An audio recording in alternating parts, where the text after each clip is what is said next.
Brandon Rottinghause, Texas Government 2306, Chapter 2, Part 2.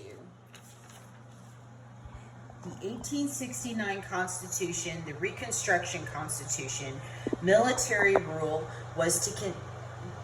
over Texas was to continue until loyal sentiment existed at least a majority of inhabitants. In addition, the U.S. Congress changed the terms of Reconstruction, forcing Texas state leaders to draft another constitution in 1869 in order to meet new objectives to end Reconstruction and formally return to the Union. All male citizens, regardless of race or color, were allowed to elect delegates to the convention. One prominent African American, George Thompson Ruby from Galveston, helped to foster equality in the new Constitution and later served in the Freedmen's Bureau, a political organization to protect the rights of African Americans, and in the U.S. State Senate. The Reconstruction Constitution was required to grant equality to all persons before the law and recognize the supremacy of the U.S. Constitution, the heresies of secession, and the ratification of the 14th Amendment. As a result, the Reconstruction Constitution departed from old political tradition by extending full writing votes to African Americans who became a political power during this era. Between 1866 and 1896, African American politicians helped build the Republican Party in Texas, inform new voters on voting procedures, and push for action on issues like education and equal rights. Nevertheless, the state remained highly segregated and racial violence continued. The Constitution of 1869 also departed from past Texas constitutions in that it expanded the responsibility assigned to the state government. For instance, the Constitution expanded the duty of legislature to make suitable provisions for the support and maintain a system of public free schools. The Constitution also outlined the power of the state to regulate the land belonging to the railroads and affixed the power of the state to regulate and promote immigration. The Reconstruction Constitution of 1869 additionally diverged from previous constitutions in that it further centralized authority. The powers of the governor under the Reconstruction Constitution were so far-reaching that the governor could appoint local officials, such as mayors, aldermen, and district attorneys. The Constitution also granted the governor full control to appoint voter registers in each county and school superintendents. These powers, combined with a short legislative session, instilled tremendous authority in the executive. Voters were also required to register and vote at the county seats, a hardship for many. State Guard units, already dispersed by many, kept watch over the polling places.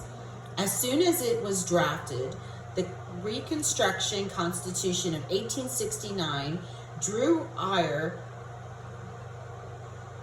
from Texans for its centralizing of power, especially in the hands of what some deemed the radical Republicans, aligned with national Republicans who had set the Reconstruction rules.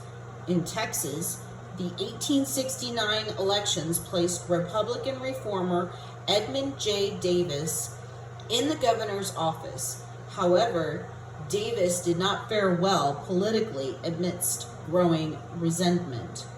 A crime spree between 1865 and 1868, partially initiated by the Ku Klux Klan, targeted freedmen and federal soldiers, motivated by racism and ill feelings over the outcome of the Civil War. roving gangs of murderers and horse thieves preyed on Texans in areas where Union sympathy was strong. Governor Davis ordered state police and militia units to curb the violence and lawlessness and to aggressively seek criminals throughout the state. Families in Central Texas resisted during the Hill County Rebellion, jailing state police officials who were tracking the criminals responsible for local violence. The governor then imposed martial law on Hill Walker and Bastrop counties. Accustomed to minimal government oversight, many Texans charged that the governor had become the dictator of Texas, who took property or life at his own will, and they called the state police the governor's hounds, and derided them as snakes, wolves, and other desirable things. Texans accused the state police of tampering in local elections and murdering prisoners as a form of harsh retribution for criminal actions. The Davis administration also contributed to rampant corruption and cronyism in state politics. Observers reacted negatively to provisions in the 1869 Constitution that allowed the governor substantial authority to appoint offices made vacant after Texas was admitted to the Union, with those appointees to serve until the next general election. Many Texans complained that candidates for the governor's appointees, the henchmen of the governor, required no qualifications, as no recommendation seemed to be needed other than that the incumbents were Democrats and that the aspirants were Republicans. In addition to the political problems, several social problems confronted the state at this time. The crime wave in the early 1870s had put pressure on the judicial system, and the incompetence of the judges appointed by the Governor Davis elicited a desire for an elective judiciary with shorter terms. Substantial financial relief given to railroads in the form of states' subsidies threatened to bankrupt the state. Local citizens complained that they had no control over their education system because the governor held the power to appoint school superintendents. Governor Davis was defeated by 50,000 votes in 1873, but refused to leave office right away, barricading himself inside the state capitol and noting that he was allowed to finish out his months as governor.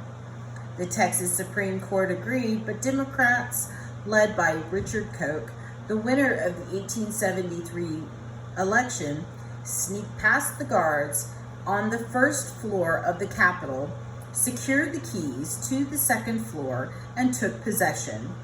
The Travis Rifle Brigade, dispatched to protect Davis, refused to obey the order and instead ensured the inauguration of Koch.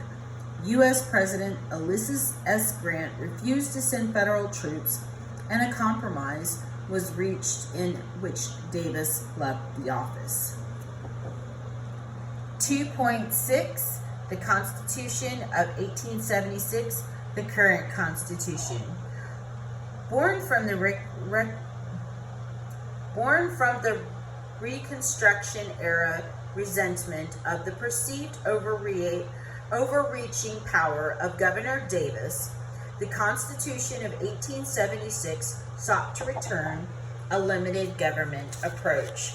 Factions fought over the role of the federal government and their growing concerns about the fate of liberty under a centralized state government. This fever continues to fuel debates about the Constitution, which is still in use today. The crafting of 1876 Constitution. The radical Republicans' rule was ending by the middle of 1870s as moderate Republicans joined the Democratic Party at the state and national levels. Under Governor Koch, Democrats began to call for a new constitution that would fix what they saw as the flaws in the Constitution of 1869. Centralized executive power, an unwieldy judiciary, and duplicative state offices. In many ways, the framers fashioned the 1876 Constitution in direct reaction to the frustration with the strong, costly government imposed on Texas after the Civil War and the governorship of Edmund Davis. Delegates relied on the Constitution of 1845 as a model and generally favored a return to limited government and frugality. Future governors and current Texas Rangers were delegates to the convention, along with the many framers from the Grange movement, who successfully pressed for economic reform to benefit agricultural interests. A total of 5 of the 15 Republican delegates were African American. Delegates demonstrated great enthusiasm for the new Constitution upon final passage of the draft. One delegate voted aye, with the Lord's blessing on it. But passage by the voters proved challenging. Proponents of the new Constitution argued that it gave too much authority to the people. Opponents of the proposed Constitution took issue with the weakening role of the state in fostering immigration and consistent quality public education. After a grueling campaign, the Constitution was ratified by voters in the 1876 election, 136,606 votes to 56,652 votes. Consider whether the 1876 Constitution gave the people too much power. Principles of the Texas Constitution. The current Texas Constitution, organized into 17 articles, see Table 2.2, contains 4 key principles: popular sovereignty, limited state government through locals' control, separation of powers, and personal rights and liberties. These principles and their implementation within the 1876 Constitution strongly reflect Texas political culture. Popular sovereignty. The 1876 Constitution recognizes the centrality of popular sovereignty to Texas Republican form of government. Political power is inherent in the people, and all free governments are founded on the authority and instituted for their benefit.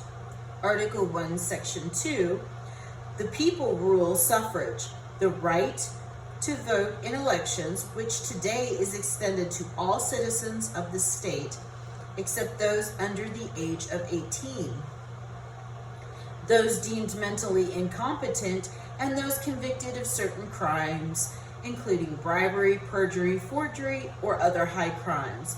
Because all substantial policy changes must be approved by voters, the role of the people in governing the state is critical. One prominent constitutional restriction is on income taxes. Any attempt to establish a state income tax must be approved by a majority of voters who vote in an election. National trends at the time of drafting that edged toward more inclusive, unrestricted suffrage for adult males who influenced the framers of the 1876 Constitution. Unlike today's version, the 1876 Constitution, however, did not immediately extend suffrage to all Texans. Women were excluded from voting. The right for ratification took on a racial overtone due to its universal sovereignty provisions. Anglos feared that the African American majority in some countries would put whites completely under the control of their former slaves. Republicans who developed union leagues to encourage loyalty to the Union and voting banded together to form a slate of all African American candidates to support the Constitution in predominantly African American counties. As a result, several newspapers in those areas demanded that Anglos vote against the proposed Constitution and its provisions for unrestricted suffrage. Texans, however, ratified the Constitution with universal suffrage in place. The framers of the 1876 Constitution appeased Anglo fears of universal male suffrage by adding a provision that voters must be taxpayers before voting on city finance elections. A poll tax of $1 was also required to vote. Most Republican delegates in 1876 were opposed, primarily because African Americans were a major constituency and could not always afford to pay the tax. Some Democrats from the Progressive Grange political movement also opposed the tax for poor farmers. A temporary partnership between Republicans and the Progressive Grange movement, referred to as Holy Alliance, tried unsuccessfully to block the poll tax. The measure, in fact, remained unchallenged until the passage of the 24th Amendment in 1964 and was not removed in Texas until 1966, when the U.S. Supreme Court ruled it unconstitutional. Limited government is another central organization feature of the Texas Constitution. Limited government implies that the impact of the government is kept as small as possible, with few laws passed and as little intervention in the lives of the citizens as possible. Experiences with overreaching executive powers and with the obnoxious acts of the 12th legislature under Governor Davis caused the authors of the 1876 Constitution to restrict government's power. First, the framers fragmented the power of the executive branch, creating new offices, ripping the power to appoint established offices from the governor, and granting this power to the people, who now elect these officers under the current Texas Constitution. The powers of the executive branch rest not just in the governor's office, but also in the offices of the lieutenant governor, secretary of state, comptroller of public accounts, commissioner of the general land office, and attorney general. Each office, except the secretary of state, is elected separately from the governor, diffusing the power of the executive into several offices and limiting executive authority. This structure is called plural executive. Second, the framers took aim at the legislative branch. The new Constitution shortened the terms of office and increased the number of representatives that had been established by previous constitutions. The Constitution of 1876 also stripped the legislators of its power to suspend laws that provide Texans access to courts. The framers also sought limit to the ability of the state legislature encroach on the rights of local governments. The 1876 Constitution restricts the legislature from regulating the affairs of the counties, cities, towns, wards, or school districts, and lists several specific things the state cannot do, including a county seat, laying out roads, granting divorces, and managing public schools. whereas the legislator is required to create and fund public schools, the Constitution gives full authority to local independent school districts to use these funds. Local counties are also permitted to establish hospital districts. Over time, however, Texans have voted to amend the Constitution of 1876 to modestly expand government's authority. Several amendments have given greater authority to the legislator to manage the economic and social affairs of the state, such as regulating roads, administering state prisons, and monitoring local banks. Other amendments have restricted government's reach, such as those that established or increased term limits for judges. Separation of powers.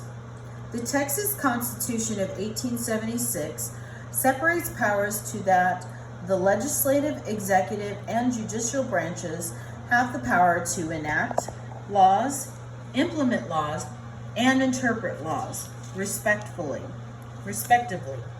See Figure 2.2. This separation prevents excessive concentration of power into any branch and promotes effective government by encouraging each branch to specialize. As with past Texas constitutions, the framers endowed the legislative branch with the greatest authority. In 1876, however, concerns about overreaching government were tempered by worry about the crime wave that had afflicted the state during the early 1870s. Jails were full and thus expensive to maintain, and thousands of undecided cases sat before Texas Supreme Court. An 1874 amendment to the 1869 Constitution to increase the number of Supreme Court judges from 3 to 5 had not solved the problem, and Texans bristled at the incompetence of judges appointed by Governor Davis. As a result, the framers agreed to an alternative means of selecting judges. Texas would elect judges. Personal rights and liberties. The 1876 Constitution makes use of principles of liberty, equality, and freedom to guide the Texas Bill of Rights, which is contained in Article 1 of the Texas Constitution. The rights granted in this section are inviolate, forever protected by the state, and safe from removal by the government. The Texas Bill of Rights is similar in many respects to the U.S. Constitution Bill of Rights. Both contain references to equal rights, a republican form of government, freedom to worship, freedom of speech, and the freedom of press, and the right to bear arms. Both Bills of Rights contain rights protecting against unreasonable searches and seizures, the rights of the accused, the right to trial by jury, the right to bail, and protections against double jeopardy, whereby defendant cannot be tried twice for the same crime. The Texas Bill of Rights has been amended to encompass newer rights that evolved later. For example, the Texas Bill of Rights now includes the rights of crime victims, Article 1, Section 30, added to the Constitution in 1989, which entitles a crime victim to reasonable protection from the accused throughout the criminal justice process and provides for restitution for the crimes committed. In 2009, voters also approved unrestricted access to public beaches. Article 1, Section 33. Much to the delight of Texas spring breakers, Texans have extended the Texas Bill of Rights to provide for equal protection under the law. with respect to gender as a means of reducing discrimination and extending the protections guaranteed by the U.S. Constitution. An amendment also provides for denial of bail for individuals involved in family violence cases. As a result, the Texas Bill of Rights now contains many rights that the framers of the 1876 Constitution would not likely have even conceived of over 140 years ago. The Texas Constitution provides for additional rights in other articles within it. Like earlier constitutions, the Texas Constitution stresses a suitable provision for the support and maintenance of efficient system of public K through 12 free schools. Article 7. The legislature and the courts often interpret this language differently when it comes to funding, but in principle, the Texas Constitution provides for adequate and reasonable funded public schools throughout the state. 2.7. Amending the Constitution. Texans have rejected any major reform efforts to overhaul the 1876 Constitution, preferring incremental change through constitutional amendments. In this section, we examine how the Constitution changes incrementally and why reforms to modernize the Constitution have failed. Constitutional amendments. Although the current basic structure of government is largely the same as the one established by the original 1876 Constitution, the document has grown significantly in length because it is frequently amended. Since 1876, the legislature has proposed 690 constitutional amendments. 687 have gone before Texas voters, and 507 have been approved. See Figure 2.3.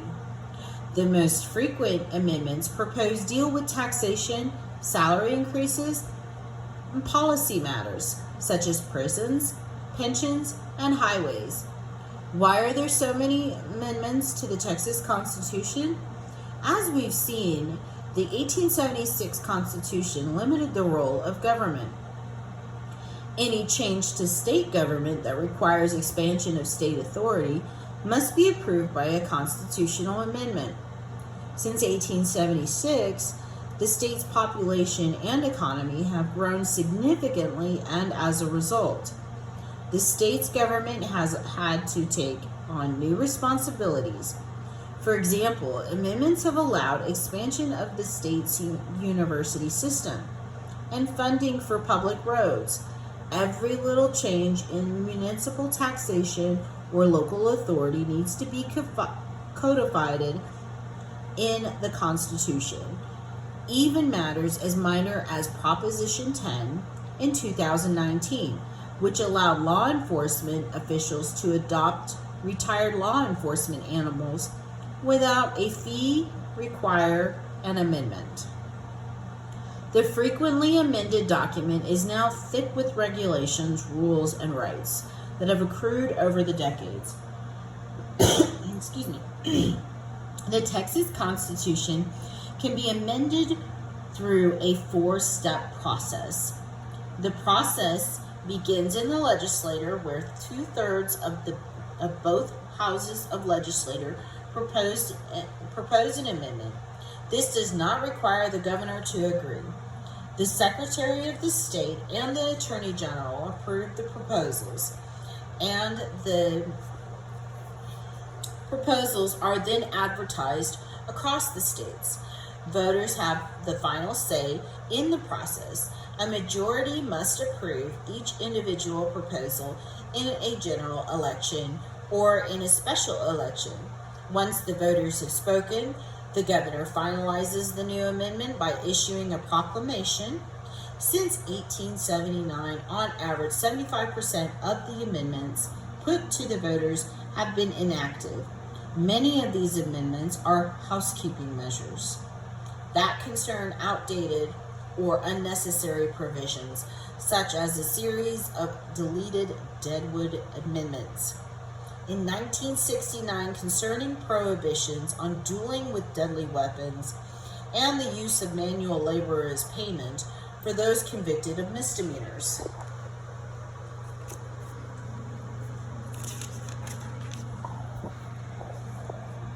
When considering amendments, however, voters are more willing to approve some types of amendments than others. See Figure 2.4 and Table 2.3 for example. Texans tend to favor issuing bonds or tax relief. Since 1879, bond extension proposals, amendments to allow the issuance of bonds to borrow funds for specific purposes, have passed the voters' bar at a rate of 98%. When asked to cap, reduce, or eliminate several forms of taxes, voters approved of these measures on average at a rate of 85%. Voters were less willing to approve of constitutional cleanup measures, which passed by a rate of 79%. Historically, voters have been unwilling to alter the organization of a branch of government or to extend additional powers to politicians. These measures have only been approved 38% of the time by voters. Such propositions have included moving to an annual legislative session or altering the size of the Texas Supreme Court. The benefit of the complicated amendment process is that it often allows legislators to require the voters to decide on controversial issues. For example, in 2019, in the midst of public outcry over the deteriorating quality of the roads in the state, voters were asked in Proposition 8 whether they would divert some funds from the Rainy Day Fund, the state's reserve piggy bank for emergencies, to pay for flood infrastructure and drainage projects. The voters approved the amendment, but months passed before the funds were made available. Here, the disadvantage of placing powers more directly in the hands of voters is that lawmakers are often hamstrung by a lengthy process when they want to make substantive changes to the system or to the public policy quickly. Moreover, an ongoing weakness of the amendment process is low citizen participation. Voter interest in constitutional change has been low, even important matters. See Figure 2.5. Lack of voter interest is not terribly surprising because constitutional reform is often dense and legalistic. Yet the more citizens participate, the more the outcome is representative of the interests and values of people. Indeed, it is hard to blame the people for lack of interest. Voters often asked to vote on amendments in non-presidential years, which attract less interest.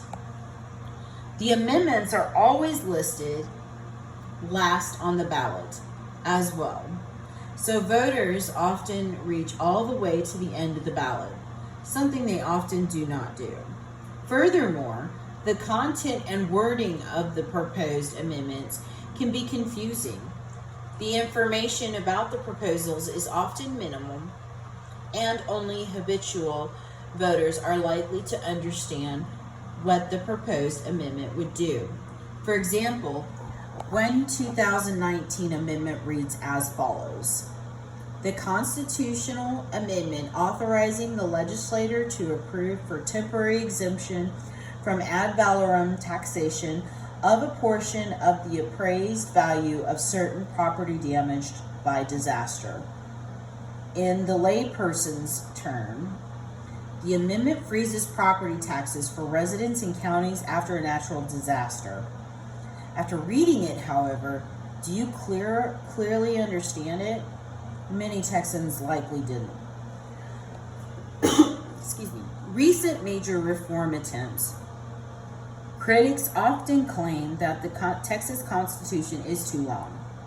That is often redundant because there are several outdated passages that it reads more like a legal statute than a compact with the citizens, and perhaps most important, that it hamstrings the ability of elected officials to officially manage public policy.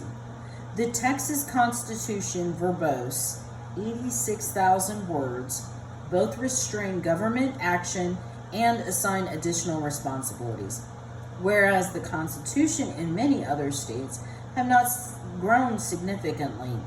The Constitution in Texas has expanded greatly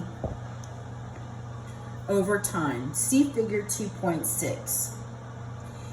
A 1929 editorial in the Dallas Morning News stated that the Constitution was like an overgrown boy in short pants.